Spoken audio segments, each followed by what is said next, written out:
नमस्कार, स्वागत आपका फेस इन द क्राउड में। मैं हूं आपके साथ Parul. Face in the crowd में हम अमूमन ऐसी स्टोरीज आपको दिखाते हैं जो अलग होती हैं, और जब हम स्टोरीज करते हैं तो आप तस्वीर जो मेरे पीछे होती है वो भी आप बाहर की देखते हैं, जिसमें हम स्टोरीज ग्राउंड पर जाके करते हैं, उन जगहों पर जाकर करते हैं, लोगों से 1-to-1 बातचीत करते हैं। लेकिन आज की स्टोरी है बुरहानपुर की, बुरहानपुर के रहने वाले शैलेंद्र की। अमूमन हमने देखा है कि समाज सेवा जो लोग करते हैं, लोगों को जरूरत का सामान देना, खाना पीना देना, किसी की किसी तरह से मदद कर देना, लेकिन आज शैलेंद्र की कहानी जो है वो कुछ अलग है। दरअसल शैलेंद्र लोगों की सेवा कर रहे हैं, लोगों का कहीं ना कहीं साथ दे रहे हैं, उनको मजबूत बना रहे हैं। कैसे?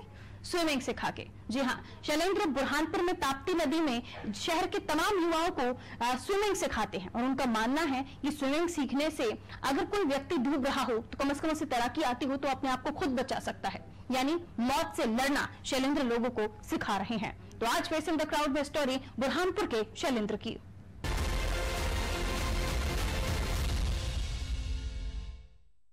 इस धरती पर मां प्रकृति ने हमें बहुत कुछ दिया है। हर तरफ देखिए तो सुंदरता ही सुंदरता है। बड़े बड़े पर्वत, हरियाली हर ओर, पेड़ पौधे, नदियां, समंदर और भी बहुत कुछ। लेकिन आज के इस युग में हम देख रहे हैं कि लोग इन सभी चीजों से दूर की तरफ जा रहे हैं, या यूं कहें कि कहीं ना कहीं दूरी बनती जा रही है, गैप होता जा रहा है मां प्रकृति में और आज के युवाओं में। क्योंकि आज के युवा टेक्नोलॉजी की तरफ ज्यादा मूव कर चुके हैं, मॉडर्नाइजेशन की तरफ ज्यादा मूव कर चुके हैं। अगर आपको कश्मीर की वादियों में बर्फीले पहाड़ों के बीच रहना है तो स्नोफॉल जैसी जगहें आजकल बन गई हैं। आपको भरे शहर में कहीं पर भी एक स्नोफॉल जैसा बनाकर दे दिया जाता है, वहां पर आप बर्फ को एंजॉय कर सकते हैं। आप स्विमिंग करना हो तो आपके लिए वाटर पार्क्स हैं, वाटर पूल्स हैं, और भी अगर आपको कोई अलग ऐसा वातावरण चाहिए जहां पर आप एंगेज होना चाहते हैं, हरियाली भी, तो आपको एक ऐसा एरिया बनाकर दे दिया जाएगा जहां हरियाली ही हरियाली होगी। यानी आजकल आर्टिफिशियल बहुत कुछ हो गया है। लेकिन जिस स्टोरी में आज हम बात कर रहे हैं शैलेंद्र की, शैलेंद्र चाहते हैं कि इन तमाम चीजों से लोग जुड़े रहें, यानी मां प्रकृति से लोगों का जुड़ाव बना रहे, ये खत्म ना हो। और इसलिए आजकल जो मॉडर्नाइजेशन की तरफ लोग जा रहे हैं, यानी अगर हम स्विमिंग की बात कर रहे हैं तो लोग स्विमिंग सीखने के लिए महंगी महंगी फीस देकर स्विमिंग पूल की तरफ जाते हैं। जबकि पहले के जमाने में माता पिता खुद अपने बच्चों को स्विमिंग कराने के लिए नदियों में लेकर जाते थे, उन्हें सिखाते थे, खुद भी स्विमिंग करते थे। लेकिन आजकल जो चीजें हैं वो बदल गई हैं। इन्हीं चीजों को दोबारा यथावत स्थिति में करना, यानी पहले जैसे हम रहते थे वैसे करना, कुछ ऐसा ही सोचा है शैलेंद्र ने। माँ प्रकृति ने हमें अनगिनत नायाब तोहफों से नवाजा है। पर्वत, वायु, पेड़ पौधे, नदियाँ, समंदर और भी बहुत कुछ। लेकिन विकास के पथ पर दौड़ते हुए व्यस्त दिनचर्या और समाज में तेजी से जगह ले रहे मॉडर्नाइजेशन ने हमें प्रकृति से दूर कर दिया, जिसकी वजह से हम प्राकृतिक हवा के बजाय इसी का सहारा लेते हैं। हम पास जाने के लिए भी गाड़ी का उपयोग करते हैं। हम टेक्नोलॉजी के इस कदर आदी हो चुके हैं कि हम कोई भी काम बगैर मशीनों के नहीं कर सकते। लेकिन प्रकृति की इस देन में शामिल है खूबसूरत नदियाँ और उनके आसपास की हरियाली। गांव में जहां आज भी बच्चा बच्चा नदियों में तैरना जानता है, मछली पकड़ना एक रोमांचक खेल की तरह है, लेकिन आज के इस दौर में अगर शहरी क्षेत्रों में रहने वाले लोगों को तैरना सीखना हो तो वो महंगी फीस देकर स्विमिंग क्लासेस जाते हैं और तैरना सीखते हैं, ये जानते हुए भी कि स्विमिंग पूल का क्लोरीन युक्त पानी न केवल त्वचा के लिए हानिकारक है बल्कि सेहत को भी नुकसान पहुंचा सकता है।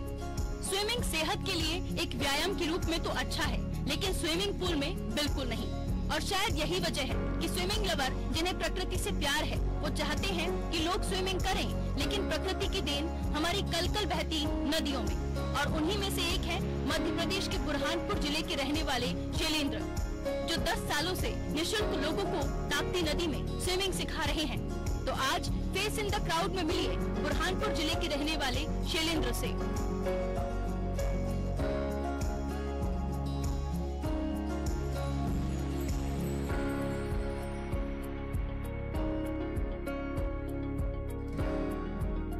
तो आज बुरहानपुर के शैलेंद्र की कहानी हम आपको क्यों बता रहे हैं, क्योंकि ये कहानी थोड़ी अलग है। शैलेंद्र ने दरअसल 200 से ज्यादा लोगों को अब तक स्विमिंग सिखाई है। 10 सालों से लगातार ये स्विमिंग सिखा रहे हैं, और किसी स्विमिंग पूल में नहीं, ये शहर की ताप्ती नदी में लोगों को स्विमिंग सिखा रहे हैं।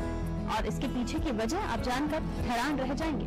सबसे पहले तो देखिए शैलेंद्र किस तरह से नदियों में लोगों को ले जाते हैं और स्विमिंग सिखाते हैं।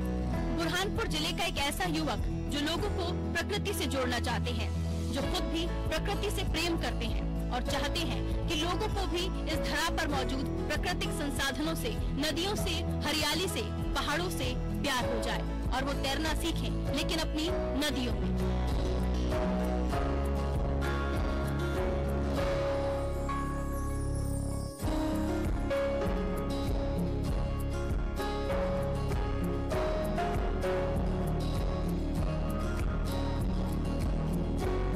मध्य प्रदेश के बुरहानपुर जिले के रहने वाले शैलेंद्र, जो पिछले करीब 10 वर्षों से लगातार लोगों को स्विमिंग सिखा रहे हैं और कई लोगों की जान भी बचा चुके हैं।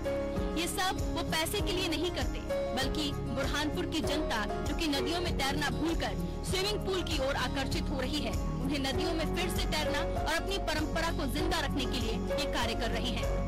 आज तक करीब हजारों लोगों को वो स्विमिंग सिखा चुके हैं।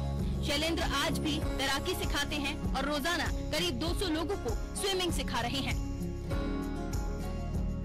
सुबह 5:30 बजे उठना, सूर्योदय के समय ताप्ती नदी पर मौजूद होना। जब तमाम स्टूडेंट्स यानी जो स्विमिंग सीखने वाले, तैराकी सीखने वाले लोग हैं, जो युवा हैं, वो वहां पहुंच जाते हैं तो सबसे पहले तट पर इनका योगासन होता है। योगासन करने के बाद ये नदी के बीचों बीच पहुंचते हैं। वहां पर आप यकीन जानिए, ये युवा तमाम लोग मिलकर हनुमान चालीसा का पाठ करते हैं। ताप्ती नदी में पहुंचकर इन तमाम लोगों का हनुमान चालीसा का पाठ करना, ये अपने आप में अद्भुत नजारा होता है। आप भी देखिए। मध्य प्रदेश के बैतूल से निकली ताप्ती नदी, जो अपने आप में अद्भुत है। ताप्ती नदी का उद्गम यूँ तो बैतूल के मुल्ताई से हुआ है, लेकिन इसके तटवर्ती प्रमुख शहरों में मुल्ताई, नेपानगर, बैतूल और बुरहानपुर हैं, जो मध्य प्रदेश में है। इसके अलावा भुसावल महाराष्ट्र में और सूरत के साथ ही सोनगढ़ गुजरात में है। ताप्ती की कलकल बहती धारा इन सभी जगहों में बहती है। हर कोई इस दृश्य का आनंद लेना चाहता है। कई लोग नदी में नहाते हैं, तैराकी करते हैं, लेकिन कुछ लोग लापरवाही का शिकार होते हैं और काल के गाल में समा जाते हैं। कुछ इन्हीं घटनाओं को देखते हुए, लोगों की पीड़ा को समझते हुए बुरहानपुर जिले के रहने वाले शैलेंद्र ने लोगों को तैराकी सिखाना शुरू किया। वो करीब 10 सालों से लोगों को निःशुल्क स्विमिंग सिखा रहे हैं।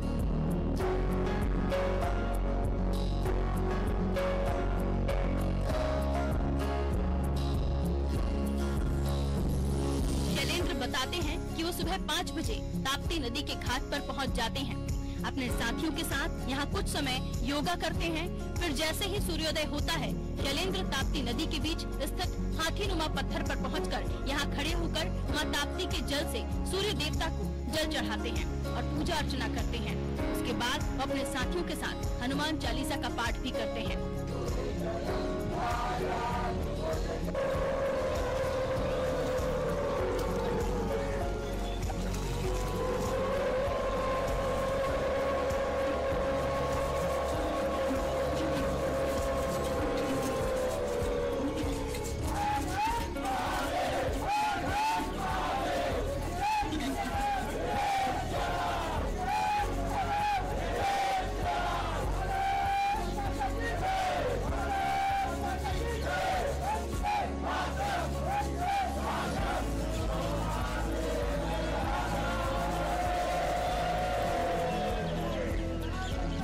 हनुमान चालीसा पाठ हम लोग डेली पाठ पढ़ा जाता है और यहाँ पे पाठ होने के बाद में हमारे सभी सुख समृद्धि प्राप्त होती है सभी के परिवार में। और सुबह हम लोग जब पाठ करते हैं उसका हमारा पूरा दिन जो है बहुत अच्छी तरह से व्यतीत होता है। इससे हमारा जो डेली रूटीन की जो होती है सारी रूटीन वो बहुत अच्छी हो जाती है। इससे हमें आगे और हमारा जो आगे फ्यूचर बोल सकते हैं आप या फिर आने वाला जो हमारा टाइम आएगा, जैसे आगे 40 से 50 साल बाद, तो उस टाइम में जो हम लोग को जो परेशानी होने वाली है आज हम उस परेशानी से मुक्त हो जाते हैं। हनुमान चालीसा पूरा करने के बाद शहर के बच्चों और लोगों को स्विमिंग सिखाने का काम शुरू होता है। अभी तक हजारों लोग ताप्ती में तैराकी सीख चुके हैं और हर रोज यहाँ बच्चे बड़े सभी तैराकी सीखने आते हैं। कुछ तो सालों से यहाँ आ रहे हैं और तैराकी सीखते हैं। बच्चे बताते हैं उन्हें यहाँ आकर काफी अच्छा महसूस होता है और उनसे कोई शुल्क भी नहीं लिया जाता। ये निःशुल्क है और ये मेरे शैलन काका, मनु अंकल और अरुण अंकल और चुल्लू काका है आपको भी सिखाते हैं। और ये पूरा निःशुल्क है और यहाँ पे तैरे और भी सीखने आ रहे हैं, उनको घर पे रख के जाते हैं बिना। अच्छा, कब से आ रहे हो आप लोग? कब से?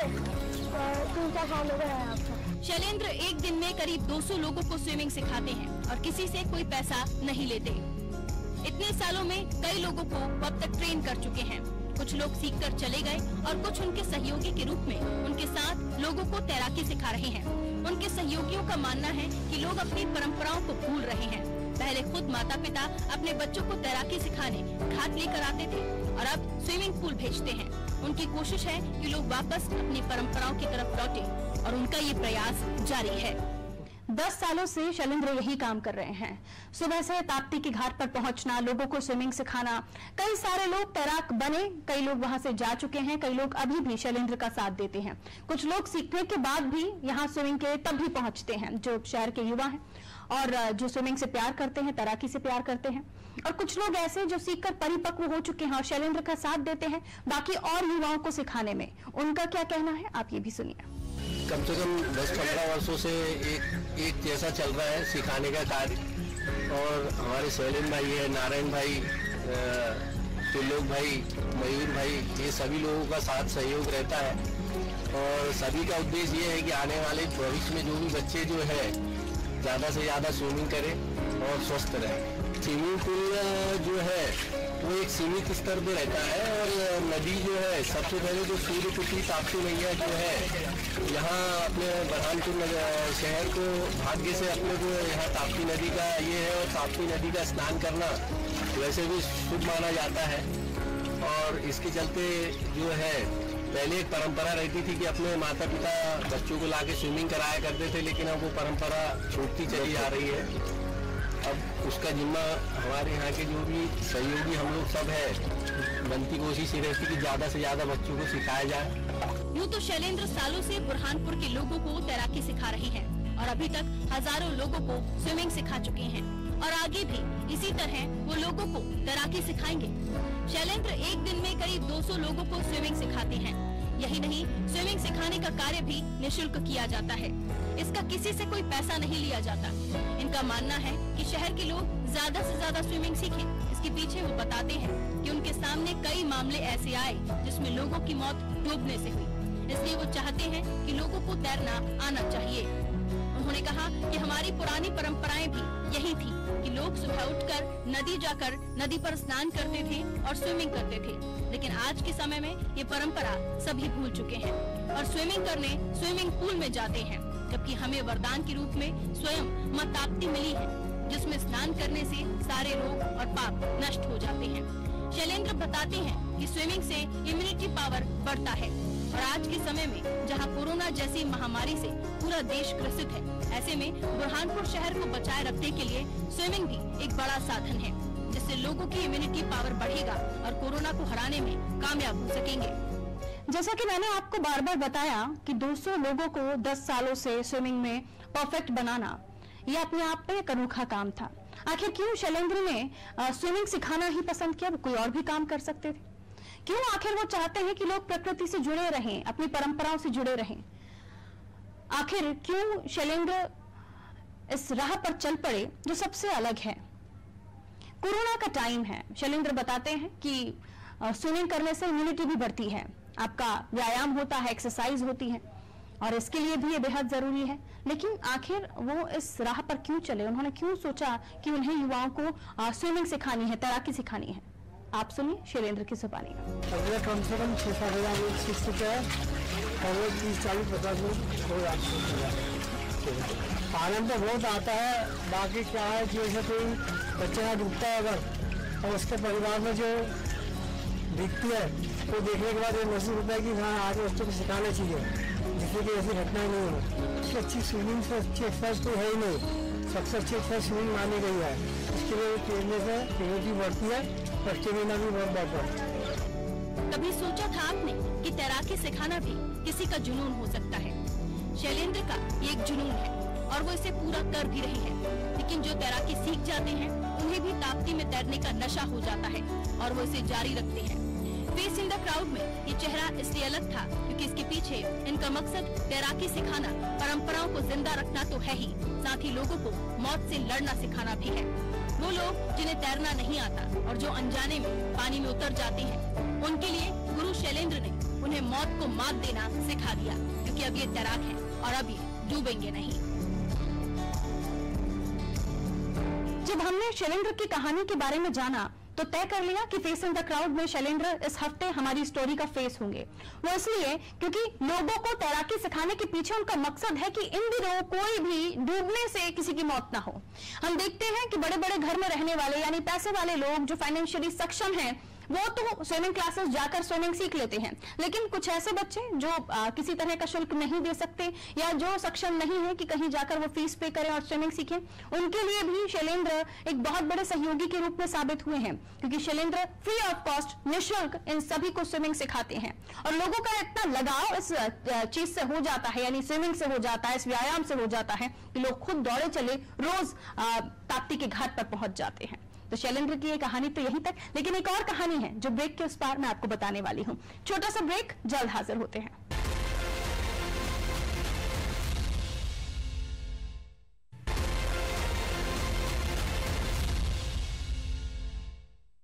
ब्रेक के बाद आपका स्वागत है। ऐसे कितनी खबरें हम रोज पढ़ते हैं, आप भी अखबारों में पढ़ते होंगे, देखते होंगे, सुनते होंगे। आपके आसपास में भी ऐसा माहौल होगा कि बेटा जो है अपने परिवार को अपने साथ नहीं रखना चाहता, माँ जो है अपनी बहू को या बहू अपनी सास को साथ में नहीं रखना चाहती। ऐसे कितने परिवार इन दिनों हमने देखे हैं कि स्मॉल फैमिली के चक्कर में टूटते हुए, बिखरते हुए, अगर 4 भाई हैं तो चारों अलग रहते हैं, माता पिता बारी बारी से इन भाइयों के साथ यानी अपने बेटों के साथ रहते हैं। कितनी ही ऐसी खबरें हैं, कितने ही ऐसे न्यूज हैं जिसको आप सुनते होंगे, देखते होंगे। आज एक ऐसी स्टोरी मैं आपके लिए लेकर आई हूं जिसको सुनने के बाद, जिसको देखने के बाद कम से कम उन्हें तो प्रेरणा लेनी चाहिए जो परिवार को नहीं समझते, जो अपने बुजुर्गों को नहीं समझते, अपने अपनों को नहीं समझते। सुधीर भाई उज्जैन में सेवाधाम आश्रम है, जिस सेवाधाम आश्रम को संभालते हैं सुधीर भाई। लोग इन्हें सुधीर भाई ही कहते हैं। न जाने कितने लोग इनके आश्रम में रहते हैं जिनकी सेवा करते हैं। और सबसे बड़ी बात, आज ये कहानी फेस इन द क्राउड में हम आपको क्यों सुना रहे हैं कि आश्रम तो सभी जगह संचालित होते हैं, कई जगहें हैं जहां पर आश्रम है, कई जगहें हैं जहां पर लोग रहते हैं, लेकिन सिर्फ सेवा ही नहीं, उनका जिंदगी भर तक का साथ। वो मैं क्यों कह रही हूँ, वो इसलिए कह रही हूँ क्योंकि इन तमाम सेवाधाम में रहने वाले वो लोग जो बेसहारा थे, अनाथ थे, जिनका कोई नहीं था, वो उन्हें आश्रम में तो जगह दी ही, लेकिन उन्हें अपना नाम दिया सुधीर भाई ने। इनके आईडी कार्ड्स पर सुधीर भाई पिता के रूप में अपना नाम लिखवाते हैं। तो मिलिए सुधीर भाई से। सुधीर भाई का कहना है कि ये मेरा परिवार है, ये मेरा समाज है और यही मेरा कुटुंब है। 700 से ज्यादा लोगों का एक ऐसा अद्भुत परिवार, एक ऐसा विशाल परिवार जहां संपूर्ण भारत से आने वाले हर वर्ग और हर जात पात के लोग एक ही आत्मीयता की डोर में बंधे हुए हैं। यहाँ किसी प्रकार का कोई भेदभाव नहीं किया जाता। यहाँ समय पर चाय, समय पर नाश्ता, 2 समय का भोजन, दूध, फल, बीमारों को औषधि और सभी जरूरी चीजों की व्यवस्था है। तो वही सुधीर भाई की पत्नी कांता जी के साथ साथ उनकी बेटी मोनिका और गौरी भी सेवा कार्य में सहयोग करती हैं। वो भी आश्रम में रह रहे लोगों को अपने भाइयों के समान और अपने बच्चों के समान ही मानती हैं। उज्जैन के पास अंकित ग्राम अंबोदिया में संचालित सेवाधाम आश्रम में बच्चों के साथ बुजुर्ग बेहद खराब नारकीय स्थिति में आते हैं। वे अनेक प्रकार की दुर्घटनाओं के शिकार होते हैं। उनके जीवन को अच्छा बनाने के लिए, समाज की मुख्य धारा से जोड़ने के लिए, उनको स्वस्थ और स्वच्छ रखने के लिए हम निरंतर प्रयासरत हैं। यहाँ आने वाले 364 से ज्यादा वर्तमान में ऐसे आश्रम परिवार के सदस्य हैं जिन्हें पिता के रूप में मैंने अपना नाम दिया। सेवाधाम आश्रम में आकर हर कोई व्यक्ति इसे अपना एक बृहद परिवार समान ही समझता है और हमारा भी प्रयास है कि ऐसा ही उन्हें अनुभव हो। मेरे इकलौते पुत्र अंकित की मृत्यु के बाद मैंने मन में ऐसा विचार किया, समाज में कोई भी बेसहारा, अशक्त, निशक्त, माता पिता विहीन, जिसके ऊपर पिता का साया नहीं है, अपने आप को अनाथ नहीं समझे और यही सोच के साथ सबको पिता के रूप में हमने अपना नाम दिया है। जब आश्रम में लोगों से मिलता हूँ, मेरे परिवार से मिलता हूँ, तो सब पिताजी पिताजी करके पुकारते हैं। मुझे बहुत ही गर्व का अनुभव होता है कि मैं सैकड़ों बच्चों का पिता हूँ। चाहे बच्चा हो, करोड़ों बुजुर्ग, हर व्यक्ति मुझे पिताजी के रूप में ही सम्मान देते हैं। ये मेरा गौरव है। मेरा हर व्यक्ति को यही संदेश है कि आपके आसपास कोई भी ऐसा व्यक्ति ना हो जो अपने पिता के साये से महरूम हो। यदि है तो आप पिता के तुल्य उसको स्नेह दीजिए, प्यार दीजिए, आशीर्वाद दीजिए। एक झलक में आपने सिर्फ इतना ही देखा अभी तक कि सुधीर भाई इतने सारे लोगों के साथ उठ बैठ रहे हैं, उनके पास लोग पहुंचते हैं, बड़े बड़े दिग्गज पहुंचते हैं उन बुजुर्गों को देखने, उन बच्चियों को देखने जो अनाथ बेसहारा और सेवाधाम में रह रही हैं, जिनको सुधीर भाई अपना नाम दे चुके हैं। उन महिलाओं से भी आप मिलेंगे जो इस आश्रम में रहती हैं, जो अपने परिवार से प्रताड़ित हैं, जो अपने पति की प्रताड़नाओं को सहकर कहीं खुदकुशी करने जा रही थी या कहीं अपनी जिंदगी को खत्म करने जा रही थी, उन्हें भी सुधीर भाई ने जगह दी। तो सेवाधाम आश्रम की ये कहानी, सुधीर भाई की ये कहानी जानना इसलिए आपके लिए जरूरी था क्योंकि आज के इस माहौल में, आज की इस सिनेरियो में हम देख रहे हैं कि लोग अपनी स्मॉल फैमिली की तरफ बढ़ते ही हैं, लेकिन जो परिवार उनके साथ रहता है, यानी आज जब दादा दादियों की बात की जाती है, नाना नानियों की बात की जाती है, तो 10 में से एक परिवार ऐसा होता है जो भरपूर होता है। तो इसलिए जरूरत है कि ऐसी कहानियां आपके सामने आएं और आप इनसे प्रेरणा लें। तो चलिए ये चलते हैं आपको सेवाधाम आश्रम में।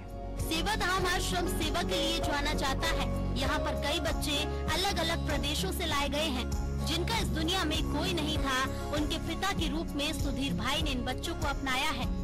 माता पिता विहीन घर परिवार से निकाले गए बेसहारा बेघर बच्चे सड़क, झुग्गी और लावारिस नाले में तो किसी को तो दिव्यांग होने के कारण उनके परिवार वालों ने छोड़ दिया, लेकिन सेवाधाम ने उन सभी बच्चों को अपनाया है और आज इसीलिए बच्चे सुधीर भाई को अपने पिता का दर्जा देते हैं। आज मध्य प्रदेश ही नहीं बल्कि भारत के 20 से अधिक प्रदेशों से अनेक बाल कल्याण समिति और संस्थाएं बच्चों को सेवाधाम भेजती हैं, जिन्हें सुधीर भाई अपनाकर अपना नाम देते हैं।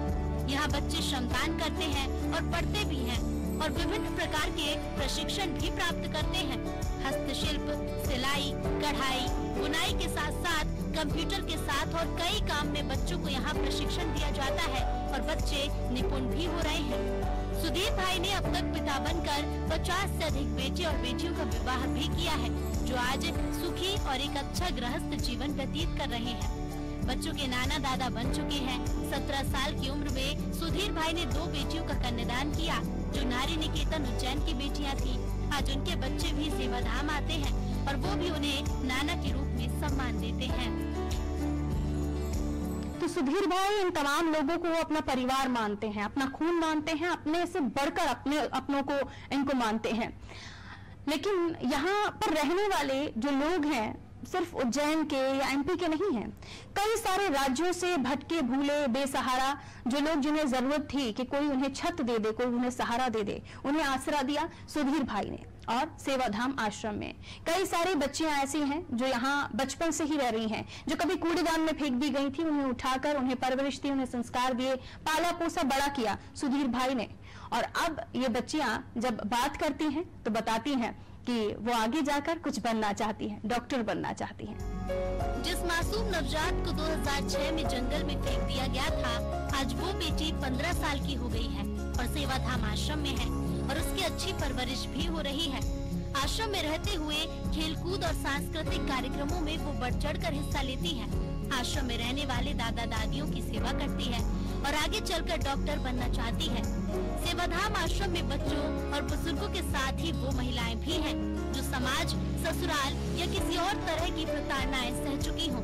महिलाओं को स्वच्छ वातावरण मिले और बच्चों को कभी ये महसूस न हो कि उनके माँ बाप नहीं है, इसलिए आश्रम में रहने वाले 364 से अधिक बच्चों और बुजुर्गों के पिता के रूप में सुधीर भाई ने अपना नाम शासकीय रिकॉर्ड में दर्ज कराया है। आश्रम में मौजूद हर बुजुर्ग, महिला और बच्चों की बेहद दर्दनाक कहानियां हैं, लेकिन सुधीर भाई का प्रयास यही रहा है कि वो सब पिछली जिंदगी को भूलकर नई जिंदगी की शुरुआत करें। आश्रम में रहने वाले बुजुर्ग हों या बच्चे, सभी सुधीर भाई को अपना पिता मानते हैं और पिता जैसा प्यार भी करते हैं।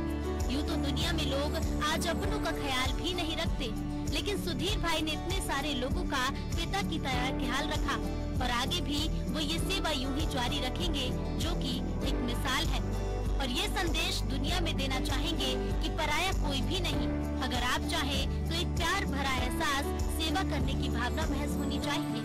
सुधीर भाई के इस काम की अनादि टीवी भी सराहना करता है। इस दुनिया में कितने सारे लोग हैं, इस देश में कितने सारे लोग हैं, लेकिन उनमें से कुछ ही लोग ऐसे हैं जो सुधीर भाई जैसे हैं, जो निस्वार्थ लोगों की सेवा कर रहे हैं। 20 राज्यों की अलग अलग जगहों से ये लोग यहाँ रह रहे हैं। जो बच्चियां जिनका कोई नहीं था, जो अगर उन्हें कोई नहीं देखता तो शायद उस दुनिया में भी नहीं होती, उन्हें उठाकर उन्हें सहारा देना, उन्हें पढ़ाना, पालना पोसना, ये कोई आम इंसान नहीं कर सकता।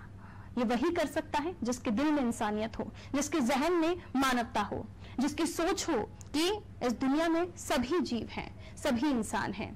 और जब आपका खुद का ही खून, यानी कि आपकी खुद की ही औलाद को आप यूं कूड़ेदान में फेंक दें और अगर वो व्यक्ति उसे वहां से उठाकर बगैर किसी स्वार्थ के पाल पोस कर बड़ा कर रहा है, तो वाकई वो एक सज्जन है, वो एक भगवान का रूप है।